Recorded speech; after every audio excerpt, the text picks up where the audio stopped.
Gravando. Pessoal, estamos de volta aqui, tá bom? Com a nossa NR1.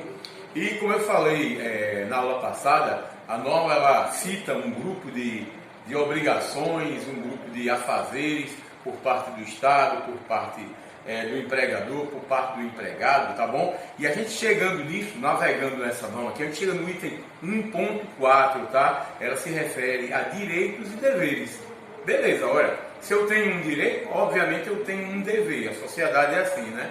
Na sociedade eu tenho direitos, eu tenho aquilo que me compete por parte de forma de direito, e eu tenho aquilo como dever para que a gente consiga conviver harmonicamente entre as partes, tá? O item 1.4, direito de deveres, ele tem o item 1.4.1, que trata dos deveres do empregador. Então ele diz: cabe ao empregador, a linha A, tá? Cumprir e fazer cumprir as disposições legais e regulamentares sobre segurança e saúde no trabalho. Tá? Ele diz que o empregador ele tem a obrigação de fazer cumprir o que está lá estabelecido em norma regulamentadora, que é lei. Não dá para a gente dizer, eu não vou fazer porque eu não concordo com isso, não dá. Lei é lei, a gente precisa entender. Isso é o fundamento do Estado de Direito, é o cumprimento de leis, né? É aquilo que aflige toda a sociedade e que se acaba tendo uma solução em termos de lei. Tá?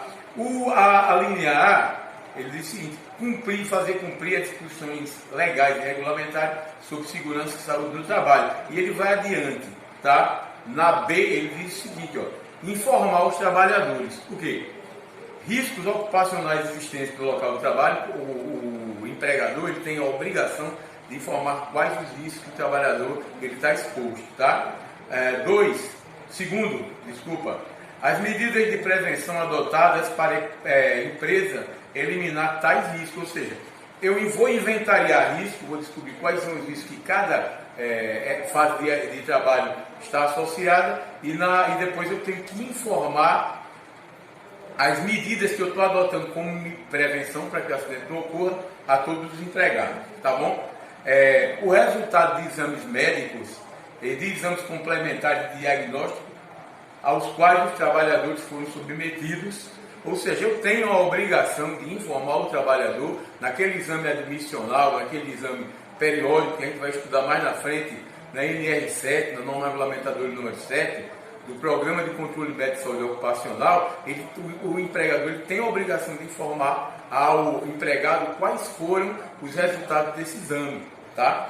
E finalmente aqui, os resultados das avaliações realizadas no local de trabalho. Ou seja, quando eu estiver na minha fase de levantamento de risco, eu preciso dizer ao trabalhador, de forma geral, que aquele risco existe naquele lugar, qual é a medida de prevenção que está associada a ele e como o trabalhador deve se comportar. Lembrando que a gente tem uma medida de controle voltada para isso, ou seja, existe uma hierarquia na medida de controle, né? As próprias normas elas falam que a gente deve primeiro tentar eliminar o risco, né? Eliminar, deixar de ser risco. Por exemplo, trabalho em altura, o trabalho ele pode ser feito a nível do solo, pode, então nós vamos fazer isso. Quando eu falo tiro a pessoa da altura para trabalhar em nível de solo, eu estou eliminando a condição de risco em altura e estou eliminando totalmente esse risco, tá? Você vai trabalhar em solo. A segunda etapa é, não sendo possível o trabalho, a eliminação dessa condição de risco, do trabalho em altura, por exemplo,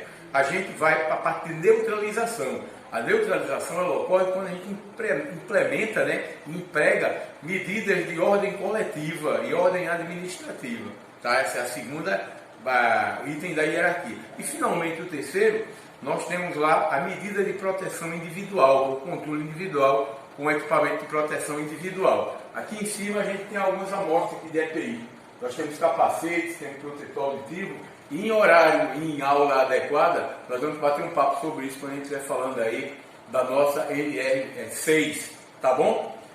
Pessoal, tem mais alguns itens aqui, mas esses são os que eu achei mais importante com relação à obrigação do empregador, e nós ficamos por aqui, nos vemos na próxima aula. Obrigado a todos e a todas.